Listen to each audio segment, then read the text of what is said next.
The Indian Ocean island of Diego Garcia is home to a U.S. air base that launched the most powerful bombers that were key to winning the war in Iraq.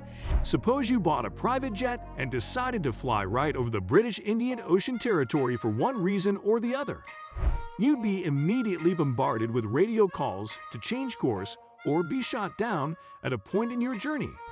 That would be because the beautiful island you'd see right ahead is a significant military base for the U.S. Air Force. Here is an inside look at the U.S. Air Force Base in Diego Garcia Island. Geography. The Diego Garcia Island is also called an atoll. This interprets as a lagoon surrounded by a coral reef. Many of the veterans and soldiers who have been to the island hardly mention the beauty of the place without making mention of its beautiful beach, intense sunlight, and a fishing experience that cannot be forgotten easily. It is almost like the oasis of the Indian Ocean, except this one is not easily accessible. It is an oasis only for those who have been permitted to go there. More on that in a bit. The Battle of the Landlords. If anything, the Diego Garcia Island is known for three things: lawsuits, mystery, and palm trees. While it is currently occupied by the U.S. military and essentially owned by the British, it was first discovered by the Portuguese.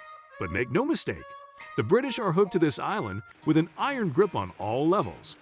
The story is told of one soldier who cut down a tree on the base and was immediately sent back to England to answer why he cut down the tree without the Queen's permission. Yeah, it's that serious, and force as the UN will, the UK is having a hard time releasing what has become one of its most strategic and critical locations ever. It is situated right in the middle of the Indian Ocean. The so-called Her Majesty, who's supposed to protect the right of all citizens, she's punished our right from returning to our birthplace because she returned the law as it was in the beginning.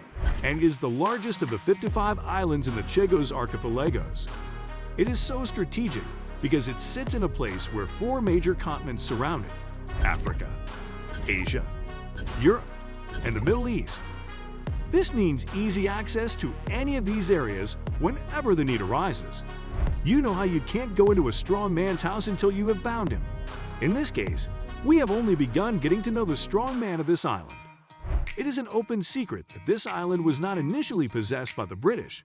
It was under the rule and the supervision of the Mauritius government before it became a colony of the British, who in turn leased it to the U.S. Life on the base. Since the U.S. stepped foot on the island in June 2000 and began to set it up as its base, many developments, upgrades, and modifications have hit the base.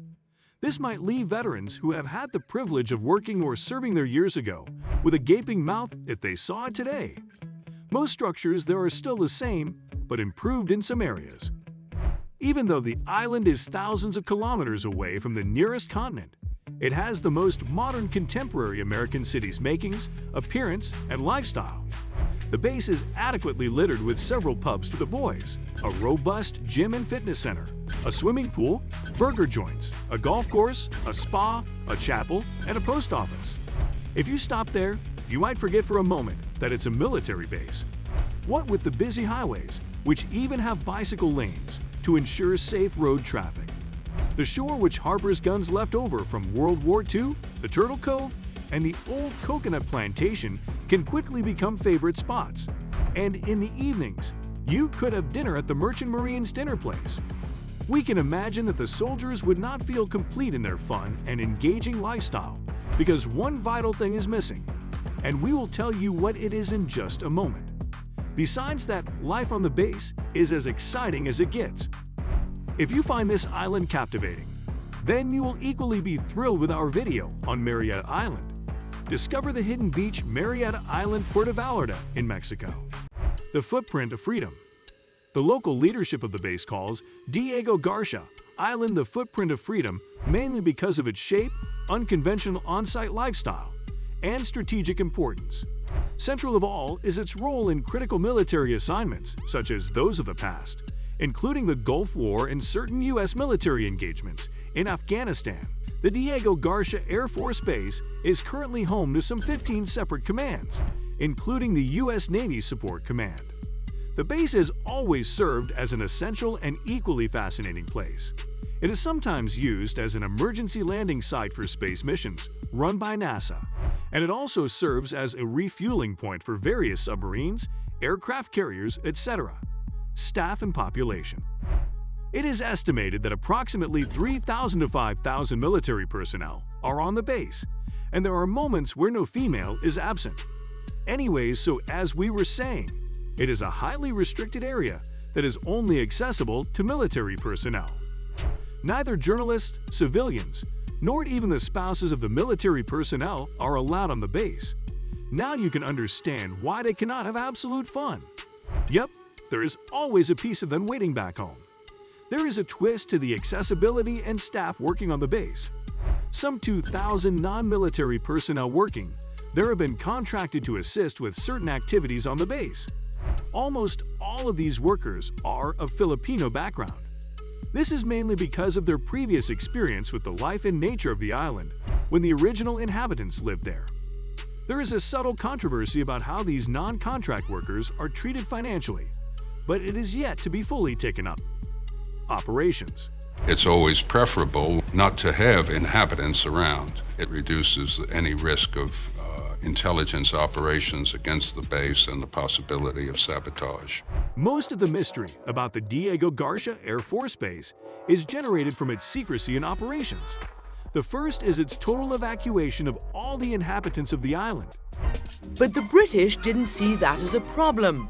To make way for the US base, they simply moved all the inhabitants 1,200 miles away to other tropical islands, Mauritius and the Seychelles, who have been fighting to get back to their homes anyways.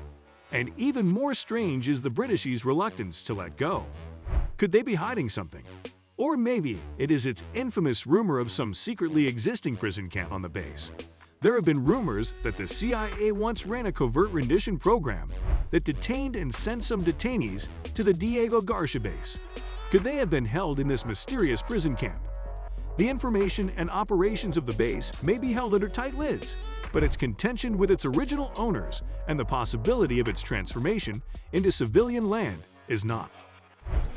It's not nostalgia, it's more than that. It's like missing even the air that you breathe, missing the environment that we're used to, missing your home, missing your cats and your dogs, and your pets, which were all destroyed. A document reviewing the evacuation of the residents of the island at the time of its onset had this written in it. There will be no indigenous population except seagulls, who have not yet got committee. Seriously? Imagine that. Its original inhabitants want to go back to the true freedom they enjoyed back in the day. Give us thumbs up if you root for the return of the Mauritians, or a thumbs down if you believe it should remain at Diego Garcia Air Force Base